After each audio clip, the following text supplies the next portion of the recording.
Yo creo que estamos a punto de contarle a la audiencia uno de los capítulos más interesantes de tu carrera profesional. Nos vamos a meter en el mundo de la ingeniería de datos. Contanos un poquito ahí a qué proyecto entraste, qué desafíos tuviste allí en ese inicio. Nunca había escuchado el término ingeniero de datos. O sea que podríamos asegurar que iniciaste tu carrera de ingeniero de datos entre los muertos.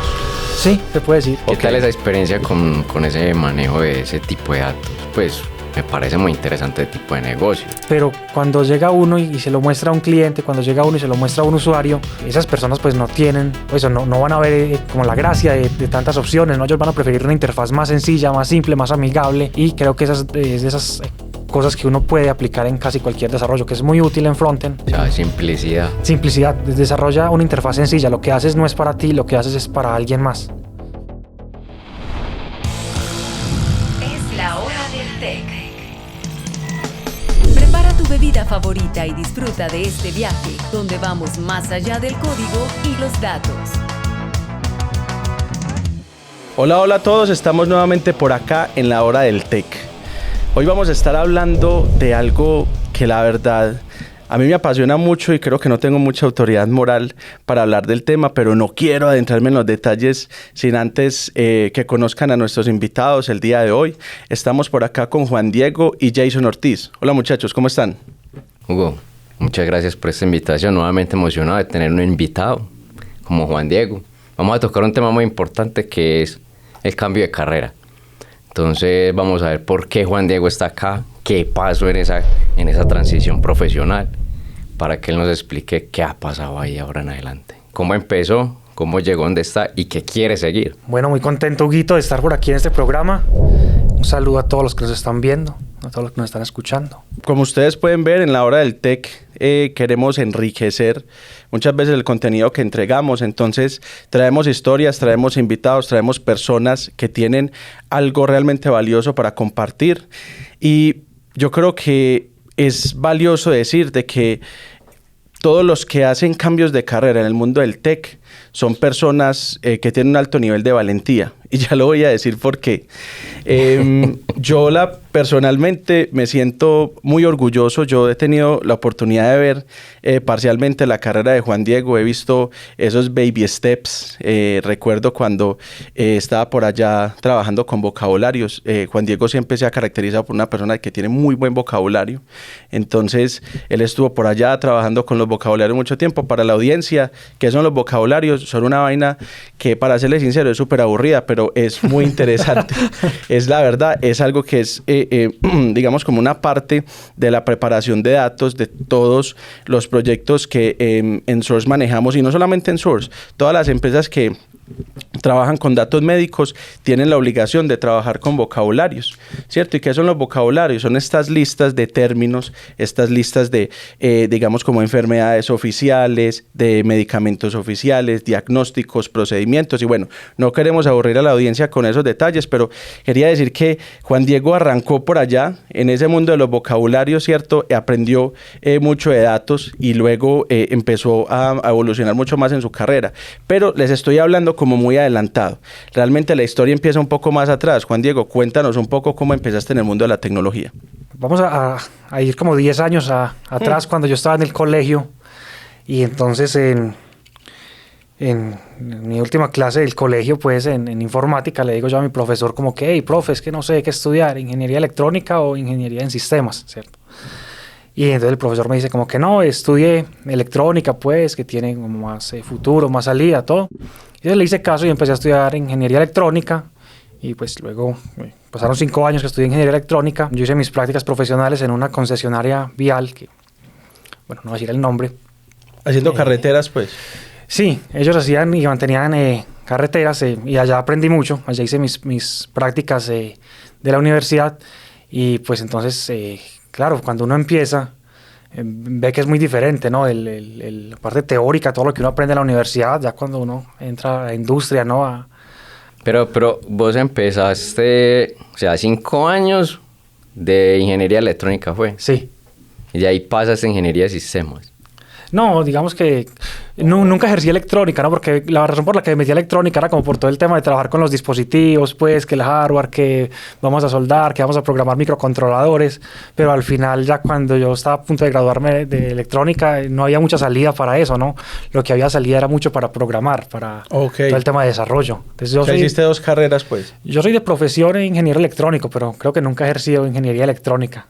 Y yo creo que en la industria hay un montón de casos de la misma naturaleza. Es decir, siempre se cree, y eso es bueno que la audiencia lo sepa, se cree que todos los que trabajamos en la industria del tech somos ingenieros de sistemas. Y la verdad es que les soy sincero. Las personas que yo más admiro, las personas que más sigo, las personas que me inspiran mucho más, no son ingenieros de sistemas. Yo me atrevería a decir de que la ingeniería de sistemas es tan generalista, tiene tantos componentes y son tantas cosas que te enseñan que realmente como que no te ayudan a especializarte en algo. Y siento que las personas que vienen de otras disciplinas como que vienen con mucha más pasión, como con más fuerza, como con ganas de comerse el mundo. Y yo creo que ese es, digamos, como que el caso tuyo. Sí, definitivamente. Digamos que completamente de acuerdo contigo, ¿no? He visto muchas personas que no son necesariamente del área de sistemas y que sin embargo pues tienen un conocimiento fuerte en todo el área de programación, en todo el área de desarrollo. Y entonces eso es también una invitación pues a aquellas personas que de pronto dicen, no, yo no soy de sistemas o yo no tengo un background en ingeniería, a que también se den la pela pues y se den la oportunidad de aprender, porque realmente para no ir muy lejos, en mi equipo tenemos a alguien que era abogado, o es abogado de hecho de profesión, y hoy en día pues está trabajando en el área de ingeniería de datos. Don Bayona. Juancho, bueno, entonces contaste de que nunca ejerciste como ingeniero electrónico, pero entonces hay un punto en el cual te metes al mundo del desarrollo. Sí. Específicamente, ¿en qué parte, en qué área del mundo del desarrollo empezaste? Yo empecé bueno, entonces en esta concesionaria vial, ¿cierto? Pues ellos eran, sí, una empresa pues que administraba vías y tenían su departamento de ingeniería y desarrollo. Entonces yo empiezo a hacer mis prácticas en ese departamento de ingeniería y desarrollo, y ahí tenían pues productos como muy bacanos, todo en torno al tema de vías. Entonces yo recuerdo que uno de esos productos pues era una plataforma que permitía gestionar todos los activos viales, ¿cierto? Uh-huh. Que el estado de las vías, que el estado pues que de las señales que hay en las vías, que de la pintura, que del pavimento, pues, un montón de cosas, ¿cierto? Entonces cuando yo empiezo a trabajar ahí, ellos querían desarrollar una aplicación móvil que permitiera a esos trabajadores que estaban en campo reportar el progreso, ¿cierto? Hey, ¿cuánto hemos pintado? ¿Cuánto hemos arreglado puede ser del pavimento? ¿Cuánto hemos medido de tal indicador, ¿cierto? Entonces yo empiezo a desarrollar una aplicación móvil como parte de mis prácticas profesionales. Ok, entonces empezaste en el mundo del desarrollo móvil. A ver, dicen los duros del desarrollo móvil que una de las partes más difíciles de desarrollar aplicaciones móviles es contar con un equipo que sirva para eso, y aparte de eso, como configurar todo el ambiente local. ¿Es eso cierto? Bueno, el equipo que servía para eso, yo probé con varios emuladores, al final no pude, entonces me tocó con mi propio celular, ¿no? Y dele, y con la eso, vieja confiable. Sí, la que no falla. Al final los emuladores no me funcionaron tan bien, y configurar el entorno también fueron como 3 días ahí. Al final intenté configurarlo en Windows y ya me dio rabia porque no me daba. Yo dije, hey, puedo formatear este computador y ponerle Linux. Bueno, le puse el Linux. Famoso Android Studio. Android Studio, sí. Ahí he fritado las tajadas cuando... Que consume... en el lado del computador, ¿no? Sí, Android Studio consume recursos de manera impresionante. Pero entonces, ¿y en qué framework? ¿Qué lenguaje? Bueno, entonces, en aquel momento esa no fue mi decisión, ¿cierto? Yo empecé como con lo que mi líder me dijo. Entonces, yo recuerdo que empezamos con React Native. La razón por la que hicimos esto con React Native era que ya en el departamento pues, de innovación y desarrollo habían varios aplicativos web que estaban en React, ¿cierto? Y digamos que el equipo de innovación y desarrollo era relativamente pequeño. Creo que en aquel momento éramos 2 personas, quizás 3. Entonces, claro, uno no puede, cuando tiene un equipo tan pequeño, pues empezar a utilizar un montón de tecnologías, porque luego darle soporte cuando tienes un equipo tan pequeño, pues es muy complicado, ¿no? Entonces lo que se decidió en aquel momento era empezar a hacer la aplicación en React Native, y con eso fue que estuve trabajando como alrededor de 1 año. Bueno, uno casi siempre termina aprendiendo tecnologías porque en el lugar donde trabajó le tocó, ¿cierto? allá manejaban eso y yo creo que de parte de tus líderes en ese momento fue una decisión muy sabia utilizar. Si venían trabajando en web, ¿cierto? Para de pronto ambientar un poco, cuando se habla de React Native, básicamente eso traduce React nativo. React nativo es, digamos, como que un hermanito de la versión web. O sea, con el framework o con la librería con que se hacen aplicaciones web y páginas web, con ese mismo crearon, o parcialmente, porque no es totalmente el mismo, crearon también un marco de trabajo para desarrollar aplicaciones móviles y esa fue la introducción en el mundo del desarrollo de Juan Diego. Listo. Y entonces, ¿te gustó, no te gustó? ¿Qué pasó allí? No, total, para mí fue una experiencia muy enriquecedora, ¿no? Me costaba mucho, sobre todo el tema del diseño de interfaz, ¿cierto? Como te digo, el equipo era relativamente pequeño. Entonces, claro, cuando es un equipo tan pequeño, pues uno hace todo. Uno hace la interfaz, uno hace pues toda la parte de la lógica, la comunicación con los servidores. Entonces yo recuerdo que me costaba mucho, pero sin embargo lo disfrutaba mucho, ¿no? Algo muy valioso que tuve la oportunidad de hacer allá fue la oportunidad de experimentar, ¿no? De decir, hey, quiero hacerlo así, no, lo quiero hacer de esta otra forma. Entonces, claro, al final tenía yo la oportunidad de construir un buen producto, construir una buena aplicación, porque tenía el tiempo de empezar a experimentar y empezar a jugar un poquito con las herramientas. Entonces, definitivamente fue muy enriquecedor. Vos como programador, como que ¿en qué parte más te enfocaste o te sentiste más cómodo? ¿Más cómodo en el front o en el back? En aquel momento. En ese momento. No, yo me sentía más cómodo en el backend, claro, en la parte de tras bambalinas, ¿no? Lo que pasa de toda la lógica por detrás. Ahí me sentía más cómodo, ahí me sentía más en confianza, pero el frontend me retaba más y era para mí más divertido, ¿no? ¿Cuál crees que es como para la gente que no sepa pues cómo diferenciarlos? Porque hay gente que puede que no conozca de este mundo como nosotros o un poco como yo. ¿Cuál es la línea de diferencia entre el back y el front? Bueno, para de pronto aquellos que no conozcan como los términos de lo que son frontend y backend, Ajá. ¿cierto? El frontend es como todo lo que tú ves, ¿no? El frontend es como todo lo que tú ves, la interfaz, los botones, las imágenes, los formularios, eso es todo el frontend, lo que te aparece en una pantalla. Toda la parte visual. Exacto. Y el backend es todo lo que pasa por detrás, ¿no? Todo lo que la aplicación está haciendo por debajo, la comunicación con otras herramientas o con otros servidores externos, eso es a lo que llamamos backend. Así es, aunque yo me atrevería a decir de que eso ha cambiado un poco. Es decir, antes el frontend era solamente lo que veías y el backend era toda la lógica. Eso ha cambiado. Ya los frontends hacen un poquito más, ¿cierto? Como que tienen más funciones. Y eso depende mucho de la arquitectura y de las características del negocio. Pero entonces a vos te gustaba más la parte lógica, la parte que ocurría, como dijiste, tras bambalinas. Entonces, y trabajando allí en React nativo, luego, entonces, ¿qué pasa contigo? ¿Cuál fue el siguiente paso que diste? Bueno, el siguiente paso, y realmente, pues yo debo ser muy sincero, yo terminé en el mundo de los datos por casualidad, pero no fue por casualidad que me quedé, ¿cierto? Ok. Entonces... Espérate, hagamos una pausa ahí. ¿Cuánto tiempo duraste desarrollando como programador? Sí, yo duré alrededor de, creo que un año y medio, más o menos, como... un año larguito como programador pues de esta aplicación móvil. Y de ahí saltaste a la ingeniería de datos. Exacto. De ahí entonces hago un salto al cargo de ingeniero de datos. O sea, año y medio, pongámosle año y medio. Año y medio como programador de back, prácticamente. Y de ahí saltaste a ingeniería de datos. Sí. ¿Qué pasó ahí? ¿Cómo saltaste allá? ¿Cómo llegaste ahí? Listo. Entonces, como mencionaba, fue casi que pues casualidad, ¿no? En ese momento estaba yo trabajando normal y me escribe un antiguo compañero de la universidad y me dice, hey, están buscando un ingeniero de datos.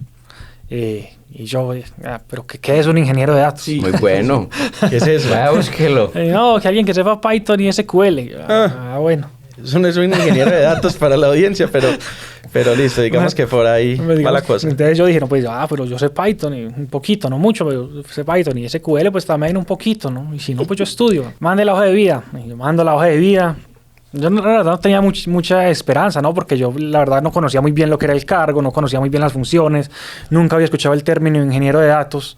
Entonces, claro, pues yo mandé la hoja de vida como por mandarla, ¿sabes? Por mandarla. Entonces, bueno, me hicieron las entrevistas, todo el proceso de selección, las pruebas técnicas, en fin.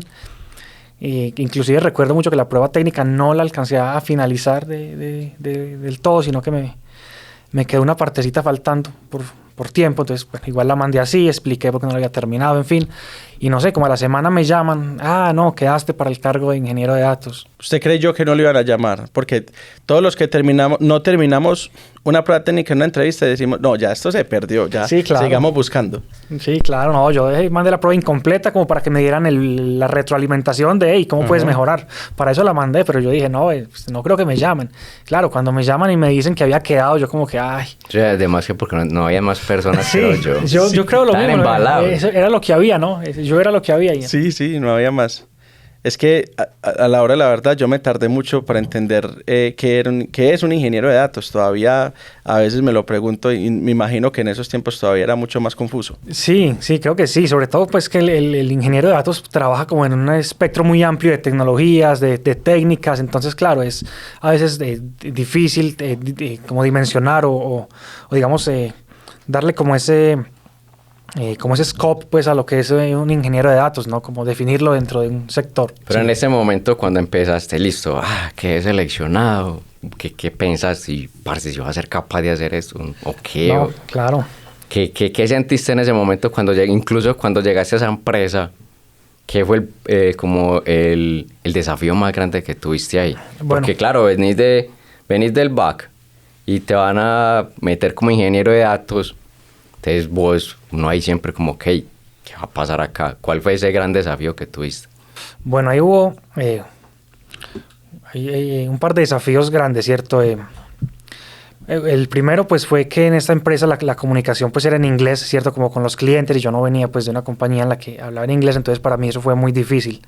Y digamos que más a nivel del cambio de rol digamos de frontend, backend hacia el tema de datos, pues es el aprender cómo a manejar otro montón de herramientas, el aprender digamos, un montón de conceptos nuevos relacionados como al tema de ingeniería de datos, al tema de qué es un pipeline de datos, entonces qué es un orquestador y todos los conceptos y herramientas relacionados pues al mundo de datos, porque son muy diferentes a lo que hace uno, por ejemplo, en backend o en frontend. Juancho, corregime. La primera vez que yo tiré un pipeline de datos, porque muchas veces nos creemos ingenieros de datos porque le damos run a un pipeline de datos, ¿cierto? Un flujo de trabajo de datos. Para mí lo más difícil después de venir del mundo del desarrollo de software, es decir, de desarrollar aplicaciones y de estar como tan cerca al usuario final, para mí lo más difícil era trabajar en una cosa donde el cliente no estaba por ningún lado, donde ahí había un montón de datos y de cosas y que finalmente se terminaba ese proceso y yo no sabía qué hacían con eso después, cómo le sacaban el jugo, cómo le sacaban provecho. Esa parte a mí me dio muy duro. ¿A vos qué? ¿Cómo te pareció ese tema? Completamente de acuerdo. Digamos que la ingeniería de datos requiere que uno tenga un conocimiento fuerte de los datos, ¿no? Precisamente esos datos que simbolizan. Y pues eso requiere, en primera instancia, pues una comunicación a veces con los clientes, ¿no? Como con las personas involucradas para no entender, hey, estos datos que yo estoy moviendo, estos datos que yo estoy trabajando, pues qué es lo que simbolizan, ¿no?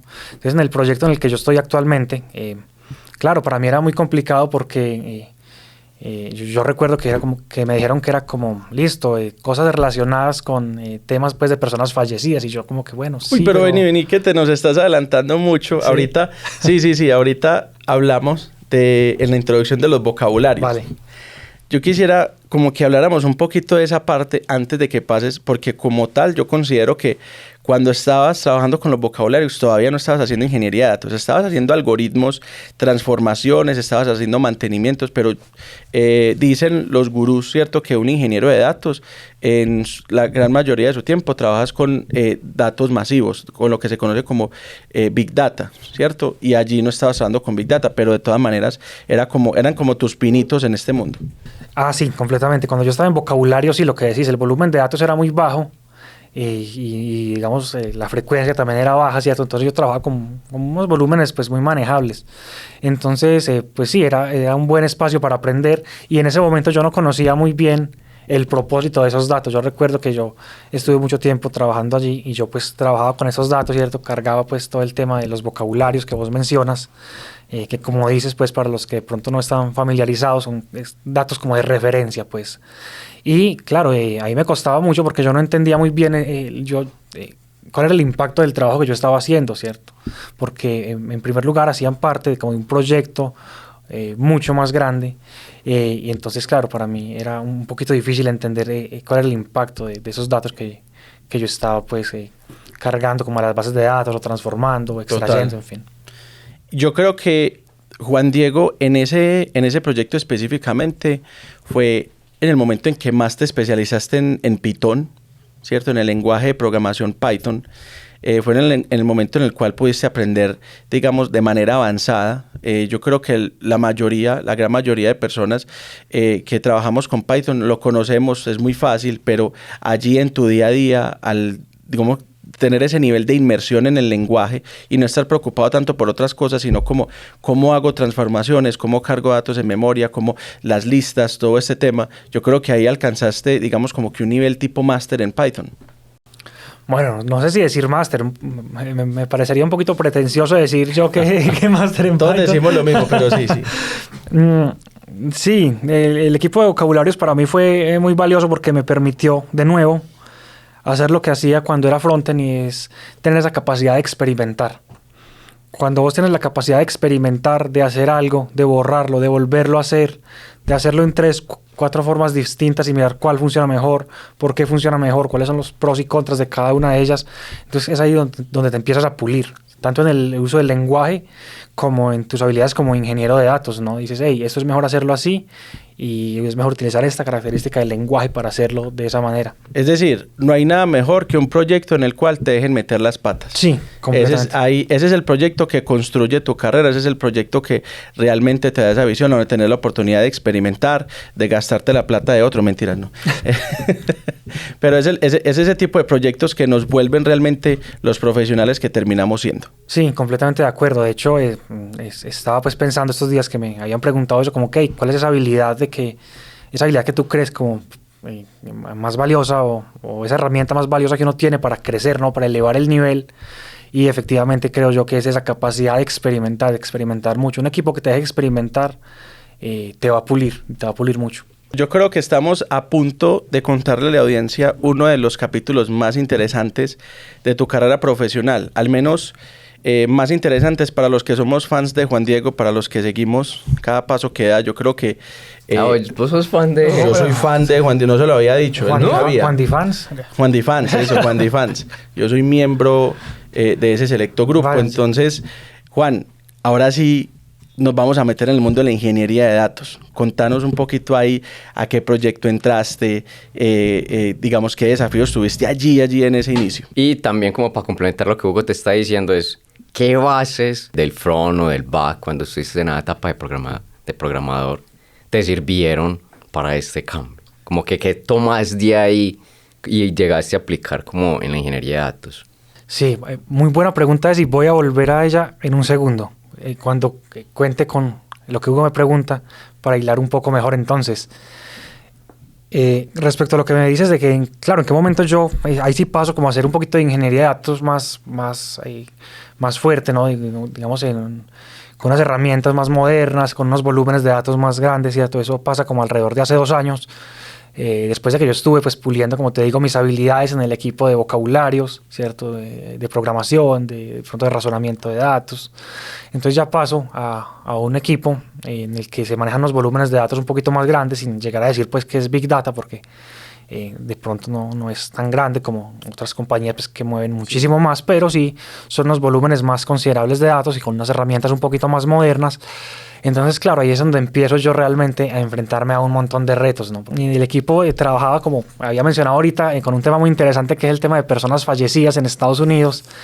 Y entonces es ahí donde yo digo como que, hey, bueno, pero esos datos ¿para qué? Entonces ahí sí empiezo a indagar un poquito más a nivel de negocio qué se hace con eso, ¿cierto? Y ahí tuve la oportunidad pues de conocer al dueño del proyecto, ¿cierto? Es decir, al cliente para el que estamos trabajando en este proyecto, y entonces él nos explica, ¿no? Esos datos se utilizan para esto, para aquello, entonces uno empieza a tener una visión un poquito mejor del negocio, ¿cierto? De para qué son esos datos, de cómo se usan, de cuál es el valor de esos datos. Juancho, o sea que es verdad el rumor que hay por ahí, que es un secreto a voces, de que vos sos un asaltador de tumbas virtuales. Efectivamente, somos asaltatumbas virtuales. Lo que hacemos es ir por ahí recolectando información de personas fallecidas por todo internet. Dios mío. ¿Qué tal esa experiencia con ese manejo de ese tipo de datos? Pues, ¿qué sacas vos de ahí? como que es como que relevante, por así decirlo? Bueno, ahí hay varias curiosidades, ¿no? En algún momento, en alguna presentación que hicimos, lo decíamos y es... lo primero que hicimos todos cuando empezamos en este equipo fue ir al dataset y buscar nuestros nombres ahí. Hey, ¿será que yo aparezco ahí? Vamos a ver. No, un homónimo por ahí. Un homónimo por ahí, pero no aparecíamos, afortunadamente. Afortunadamente. Pues porque ese negocio me parece interesante. Usted coge la data de la gente que se muere y sacar fluctuación de eso. Eso es, pues, me parece muy interesante el tipo de negocio. Sí, completamente. Yo creo que los datos tienen un valor que a veces uno no ve, ¿cierto? O sea, porque uno de pronto no tiene esa alma de negociante o de empresario, pero hay valor en casi cualquier dato que te encuentres por ahí. Siempre y cuando tengas una buena calidad de los datos, puedes sacar un valor de ello. Entonces, claro, para mí fue muy interesante porque yo al principio no entendía para qué esos datos pues de personas fallecidas, y luego empiezo a comprender pues las aplicaciones que tiene para de pronto hospitales, para de pronto compañías aseguradoras, en fin. O sea, es decir, es súper importante para cualquier institución, empresa, independientemente de su naturaleza, saber quién está muerto y quién no. ¿Cierto? Una empresa, por ejemplo, de correo, saber que le estoy enviando un correo a una persona que ya está fallecida, entonces, ¿para qué? ¿Cierto? Sí. Cosas como esas. Sí, total. Estos datos de personas fallecidas sirven a una gran variedad de empresas, ¿no? Para responder la pregunta más básica, que es, ¿esta persona sigue viva o no? ¿Cierto? Y ya con responder esa pregunta, pues tú puedes empezar a direccionar tu negocio en diversas formas, o aplicar como algunas reglas de negocio que pues te permitan, digamos, como crecer, ¿no? O sea que podríamos asegurar que iniciaste tu carrera de ingeniero de datos entre los muertos. Sí, se puede decir, entre los muertos, se puede decir. Bueno, yo creo que todo el mundo tiene su propio estilo de iniciar su carrera, ¿cierto? Cada uno, aquí no juzgamos a nadie, Juancho, la verdad es que no. Entonces... Solo escuchamos. Sí, solo escuchamos. Entonces, bueno, iniciaste ingeniero de datos, este equipo ya volúmenes de datos mucho más grandes, ¿cierto? Por allí los gurús de la ingeniería de datos, no, eso todavía no es Big Data. Bueno, aquí no estamos hablando de cifras, pero yo creo que ya tienes un background lo suficientemente amplio como para decir que ya estabas haciendo ingeniería de datos, herramientas más modernas, y ahorita entonces lo que nos decía, lo que te preguntaba ahorita Jason. Sí, para ir a la pregunta que hace Jason, que es, para mí es una pregunta muy interesante, ¿no? Sobre todo cuando yo me la planteé como... ¿qué habilidades de frontend puedes transmitir al desarrollo de ingeniería de datos, por ejemplo? Ninguna, mentira, no. Y al final encontré una que me parece muy valiosa, y es la capacidad de desarrollar interfaces sencillas, ¿sabes? Las interfaces que tú desarrollas, tanto como si las haces en un frontend, como si tú lo que escribes es un programa que alguien tiene que ir y disparar, que alguien tiene que ir a correr. Yo siento que esa capacidad de desarrollar una interfaz sencilla es una habilidad que puedes transferir directamente desde el frontend hacia el área de ingeniería de datos o hacia casi cualquier otra área, ¿no? Puede ser backend o puede ser, no sé, cualquier otra área que se te pueda ocurrir. Yo soy un creyente, y los que me conocen pues lo sabrán, de que los desarrollos tienen que ser simples, ¿no? De que un desarrollo simple funciona mejor que un desarrollo que es complicado, ¿no? Porque al final uno no desarrolla para uno mismo. Uno como ingeniero es muy tendiente a veces a meter un montón de cosas, un montón de herramientas. Claro, porque para uno es bacano, pues, si uno juega con eso, y entonces que esto tiene estas herramientas, que tiene esas opciones, que lo puede hacer así, así. Pero cuando llega uno y se lo muestra a un cliente, cuando llega uno y se lo muestra a un usuario, esas personas pues no tienen, eso, no van a ver como la gracia de tantas opciones, ¿no? Ellos van a preferir una interfaz más sencilla, más simple, más amigable, y creo que es de esas cosas que uno puede aplicar en casi cualquier desarrollo, que es muy útil en frontend, pero que se puede transferir a datos. Simplicidad. Simplicidad. Desarrolla una interfaz sencilla. Lo que haces no es para ti, lo que haces es para alguien más. Que, oiga, eso la verdad me... Etiquete esa frase. Sí. No, ya, de hecho la etiqueté hace... Ya la había... Sí. La Instituto de Patentes, sí. Sí, tiene que patentarla, hermano, y sacarle plática a eso. Ahí me demandan porque hay alguien más y no sabía. Voy a hacer esta pregunta o algo aquí para socializar. Es porque yo dentro de mi círculo de conocidos conozco por ahí 10 electrónicos. De esos 10... terminaron por ahí como 7 programando.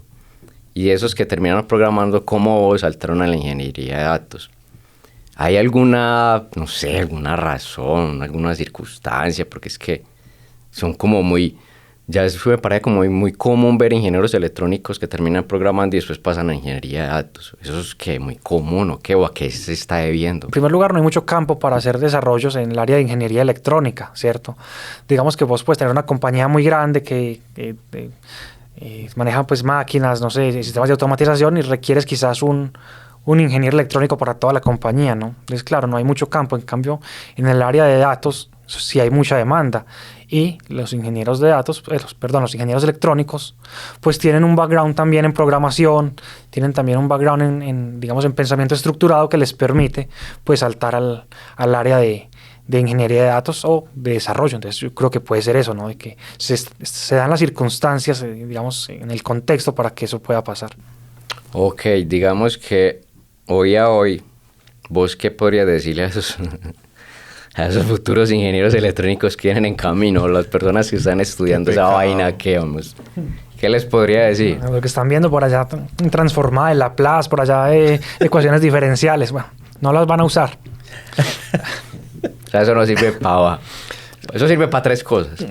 Sobre todo en la industria de... en el grueso de la industria, ¿no? Habrán empresas muy específicas que requieran ciertas habilidades, ¿cierto? Muy teóricas, sobre todo, pues, si uno va a seguir en el lado de la academia o en el lado de la investigación, pues claro, necesitas un background matemático muy fuerte. Pero creo que diría yo, y sin temor a equivocarme, que todos los que se graduaron conmigo, ninguno ha hecho pues una transformada de Laplace en el mundo, en el día a día, pues. En el día a día. No, pues que ni yo que estudié también ingeniería de sistemas y vi esa vaina, pues eso a mí no me sirvió para un carajo. Pero, sin embargo, te ayuda a desarrollar un pensamiento estructurado. Ah, ¿sabes? sí. En ese tipo de cosas. Sí. Es decir, el valor de aprender todo eso, el valor de aprender que las derivadas, que las integrales, que el álgebra, que el cálculo, no radica en el desarrollo del cálculo mismo, sino en esas habilidades, digamos, de razonamiento que adquieres en el camino y que te permiten después, por ejemplo, programar y estructurar problemas en tu cabeza y resolver algoritmos y bueno. Claro, es que cuando tú estás resolviendo cualquier problema matemático siempre hay unos pasos que se toman y dependiendo de los pasos que vas tomando tienes que tomar decisiones, ¿cierto? Y por dónde me meto, y ese es el día a día de nosotros. Uno empieza a hacer cosas y con base a lo que le arroja el proceso, ya uno dice, ¿por qué camino cojo? Total, ¿cierto? completamente. Yo tengo una metáfora, Juancho, siempre la digo con respecto a la comparación entre el desarrollo de software y la ingeniería de datos. Y yo me atrevería a decir de que desarrollar software es como manejar un automóvil, es como manejar un carro automático. Tú te montas al carro, aprietas el botón, y súper bacano, chévere, la cosa es como más rápida, ¿cierto? Tú te das cuenta si el carro tiene las condiciones para poderte ir de viaje muy rápido, ¿cierto? En ese momento, siempre y cuando conozcas el vehículo, siempre y cuando sepas manejar también. Pero cuando eso para mí es el desarrollo de software, ese vehículo. Pero cuando ya nos vamos para la ingeniería de datos, para mí es como manejar una retroexcavadora. Hay un protocolo para aprender esa vaina. O sea, eso no es que usted se montó a la retroexcavadora y ¡pum!, sino que no, tenés que revisar una cantidad de cosas, si vale la pena aprenderlo, si están las condiciones en el terreno, si está el material, qué sé yo, un montón de cosas. Y yo me atrevería a decir que eso es lo que pasa en la ingeniería de datos, porque tú no simplemente puedes ir a aprender un clúster, un servidor, un proceso que mínimamente te esté consumiendo cientos de dólares, porque sí, ¿cierto? Creo que tienes que preparar mucho o mucho más tu jornada de trabajo antes de empezarla que con respecto al desarrollo de software.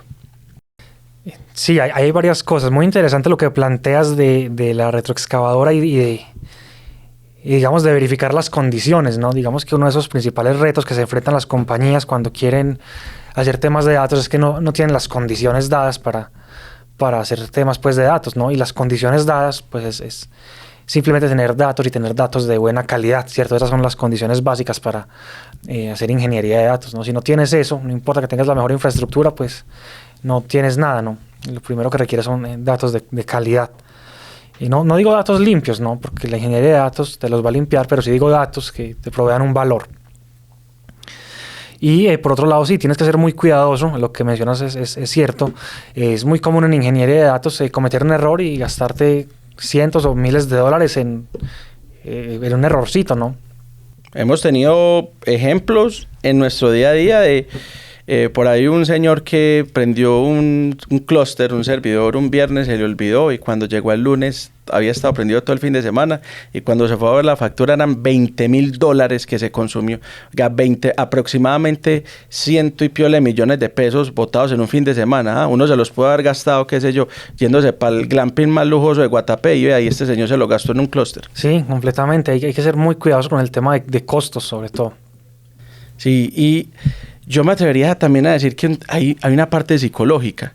Al desarrollo de software ser, digamos, como todo tan rápido, o sea, tú te das cuenta si una aplicación está fallando o no, rápido. Entonces, tú lo que sufres es con que deje de salir el error, que la aplicación se vea, que el backend corra, que la base de datos no falle, qué sé yo. Pero cuando trabajamos en ingeniería de datos, que tú tienes procesos que duran horas, quizás hasta días, yo creo que la parte de la paciencia, ¿cierto? Esa incertidumbre de saber si el pipeline, tu carga de trabajo va a terminar bien o no y si vas a perder todas esas horas de trabajo, creo que juega un papel importante, ¿no? Sí, es bien interesante. Sí, la anécdota que mencionas o con la comparación que mencionas, pues, de que software es como un vehículo. A veces la ingeniería de datos se siente como, listo, ir en el vehículo, pero ir cambiando una llanta mientras el vehículo sigue andando, ¿no?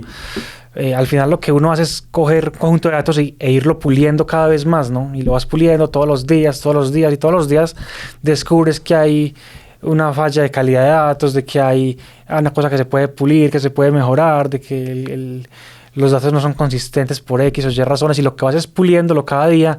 Al final tú no sabes si tu producto está finalizado, ¿no? Al final tú tienes esa incertidumbre siempre, ¿no? Porque tú, digamos, miras tu conjunto de datos y constantemente le estás descubriendo como errores, sobre todo cuando tienes un gran volumen de datos. Entonces ese es un reto grande ahí. Y lo que mencionas del tema de la paciencia, ¿no? A veces corres un proceso y son horas, ¿no? Son horas y tienes que sentarte a esperar, o sea, no hay más nada que puedas hacer. O sea, que tú puedes sacar la excusa de estoy ocupado porque estoy esperando que termine el pipeline, ¿cierto? Sí, para ahí me ponen otra tarea. Mejor no digo nada. Juancho, sin temor o sin ir a revelar cosas que de pronto no puedas contar, contanos alguna vez de que hayas metido la pata. Sea honesto, pues sea honesto. Sí, sea honesto, díganos la verdad, pero pues cuente lo que pueda contar. Siguiente pregunta, amigo. No, a mí yo debo decirlo, yo soy una persona muy, muy descuidada, sobre todo muy olvidadiza. Entonces yo no he metido la pata, pero sí he estado a punto de meter la pata en un par de ocasiones y me han salvado las herramientas u otras personas que hayan estado ahí. Yo recuerdo mucho cuando estaba en vocabularios y en algún momento pues iba yo a tirar una consulta pues de una actualización de datos. Y entonces el IDE, pues la herramienta de desarrollo que utilizaba, me dice como que esta consulta que vas a tirar no tiene una condición, entonces vas a actualizar toda la tabla. Y yo como que, no, eso no es lo que yo quería hacer. Entonces, claro, la herramienta pues me dijo de eso, pero si no hubiera estado con la herramienta ahí, seguro que hubiera hecho pues un daño terrible. Casi no has metido la pata, pues. Como te digo, soy muy olvidadizo, quizás sí, pero de pronto no se me viene a la cabeza. Las ha metido y como se olvida eso, no me acuerdo. Se me olvida, exacto, se me olvida. No me acuerdo que las he metido, pero seguro que sí, seguro que he hecho dañitos por ahí. Bueno. Hay una se vez reflejado en los costos. Un errorcito que cometí, pues sí. Y de pronto que no afecta al lado de datos, pero que son cosas que uno tiene que aprender un poquito a las malas, es que por allá limpié una cosa, pues quité una parte que a mí no me gustaba de un código y no me fijé bien, bueno, lo subí y ya luego eso rompió pues un flujo de datos y ya luego como que ¿quién rompió el flujo de datos? Y yo pues no puede ser que haya sido lo mío porque pues yo lo que quité no afectaba, pero claro, cuando puse a investigar bien estaba conectado por allá con otro componente y efectivamente afectaba, entonces claro, y lo malo fue que no avisé a nadie, entonces bueno, por allá rompí unas cosas, pero... O sea, que te pasó como el meme, que el meme de la persona que está en una rama de un árbol y empieza a cortar la rama en donde está y dice, quitemos esto, que esto como que no funciona para nada y se cae con ella. Exactamente, eso fue exactamente lo que me pasó. Al final eso me deja una enseñanza y es que uno siempre, y sobre todo en software, en desarrollo, uno siempre tiene que probar las cosas bien. Uno a veces dice, esto, de verdad uno está confiado el 99% de que hacer algo no te afecta. Y cuando lo tiras pues a tu entorno productivo, ves que efectivamente sí afectaba, ¿no? Que estaba conectado de otra forma que no imaginaste. Entonces siempre tienes que probar todo, siempre. ¿Quién no ha hecho embarrada, muchacho, la verdad? Yo le voy a contar una una anécdota que incluso tiene que ver aquí con Ese ese muchacho. sí que ha metido la pata. Sí, yo he metido muchas veces la pata.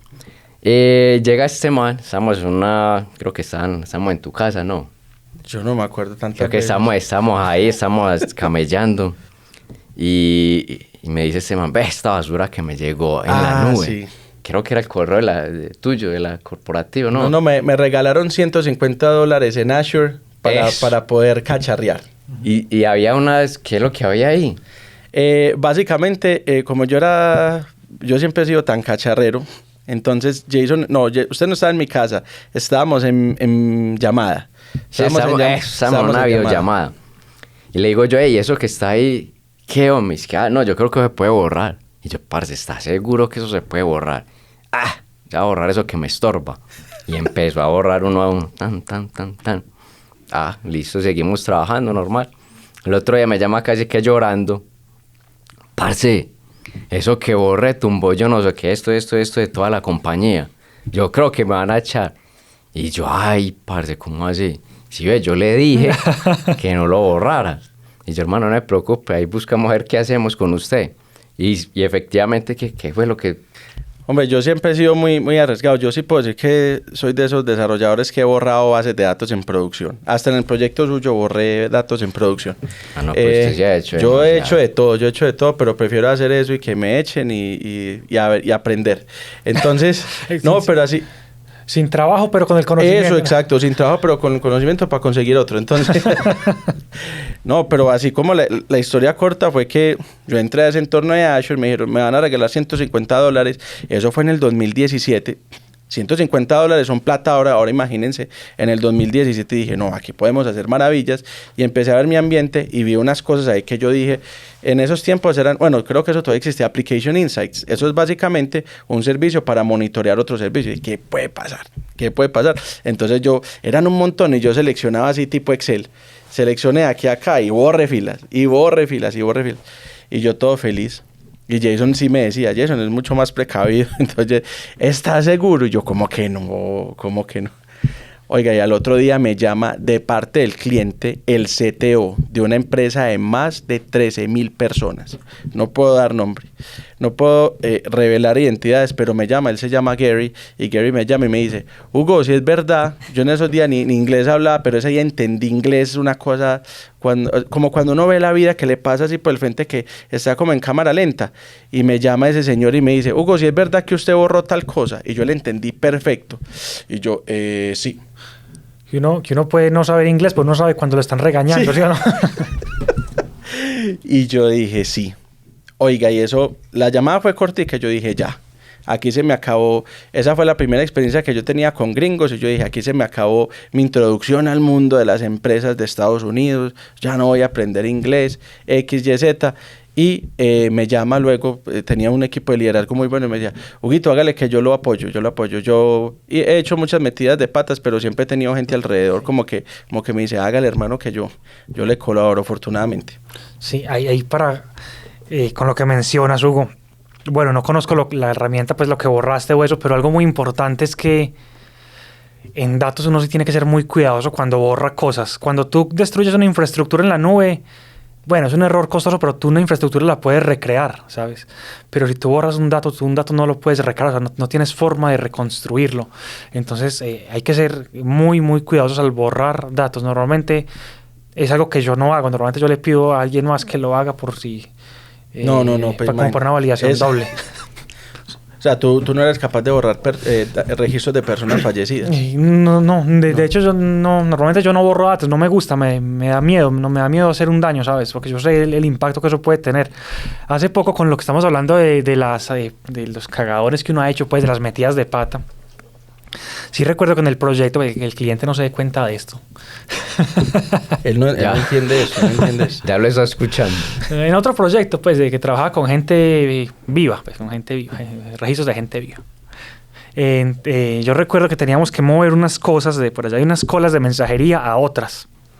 Entonces hicimos un script en Python ahí, pues, con ayuda de inteligencia artificial. También hay un apunte de que ojo con los scripts que escriben las inteligencias artificiales.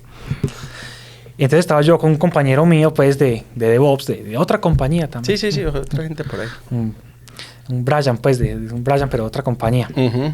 Y recuerdo que yo le dije, no, eso tire ese script ahí, pues eso tire que eso mueve los registros de una cola a la otra. Y recuerdo que estábamos con una persona pues del equipo de operaciones, una persona un poquito más experimentada, más conservadora, que dijo como que no, pruebe eso con otra cola de mentiras, con datos de mentiras. Y nosotros como que no, eso no pasa nada, eso tírelo. Y él que dice, no, pero es mejor. Entonces al final, claro, nos entró la duda. Y claro, yo dije, no, pues ya me echó la sal, como dice uno, no, ya me saló el proceso, vamos a probarlo con otra cola. Cuando lo probamos, efectivamente, el script estaba malo y borraba los registros en vez de moverlos de una cola a otra y hubiésemos perdido varios cientos de miles de registros. Afortunadamente, escuchamos pues la voz de la sabiduría y de la moderación y le hicimos caso y bueno, estuvimos a punto de hacer un daño, pero no lo hicimos. Un vivo lo salvó, en conclusión. Sí. Bueno, Juancho, la verdad es que yo creo que hasta para los que hemos trabajado contigo y hemos seguido de cerca tu carrera, revelaste cosas que no conocíamos de ti, anécdotas, y para todos, en estos momentos Juan es ya no solamente es ingeniero, sino es arquitecto también de datos. Entonces, digamos que, como pudieron ver, sí vale la pena hacer el cambio de carrera, sí vale la pena intentarlo, sí vale la pena echarse al agua. Si metemos las patas, pues miramos a ver qué hacemos, ¿cierto? Pero vale la pena intentarlo y vale la pena arriesgarse. Yo creo que es la conclusión del día de hoy. Entonces, bueno, ya cerrando por acá, muchas gracias a todos, muchas gracias por haber permitido compartir este espacio con nosotros. Un mensaje de parte de nuestro sponsor, Source Meridian. Recordemos que existen muchas vacantes de muchas disciplinas, no solamente en la parte de ingeniería de datos, tenemos frontend, tenemos backend, tenemos en temas de calidad, tenemos incluso vacantes para el área administrativa, logística, porque tenemos clientes que nos gusta visitarnos en Colombia, entonces necesitamos personas también que nos ayuden a todo eso, especialmente personal bilingüe, que ese tenemos mucho y muy bueno acá, especialmente en Colombia. Entonces, finalizando acá en la hora del TEC, este fue un nuevo capítulo donde conocimos mucho más de la vida de Juan, aquí con Jason Ortiz y Hugo Rodríguez. Muchas gracias a todos. No, muchas gracias, Huguito y Jason, por la invitación. Y sí, efectivamente, esta es una invitación para los que nos ven a que no tengan miedo de experimentar, de probar, de si creen que es momento de hacer un cambio de carrera, si quieren mirar cómo es la ingeniería de datos. O sea, lo peor que puede pasar es como que no les guste, ¿no? Y al final se regresan a donde estaban y está bien, creo yo. Entonces es una invitación para esos que nos ven a que de pronto tengan como ese, como arriesgarse, ¿no? Tomar el riesgo de ensayar y miremos qué pasa. Así es. Bueno, gracias a todos. Chao, Hasta muchachos. luego.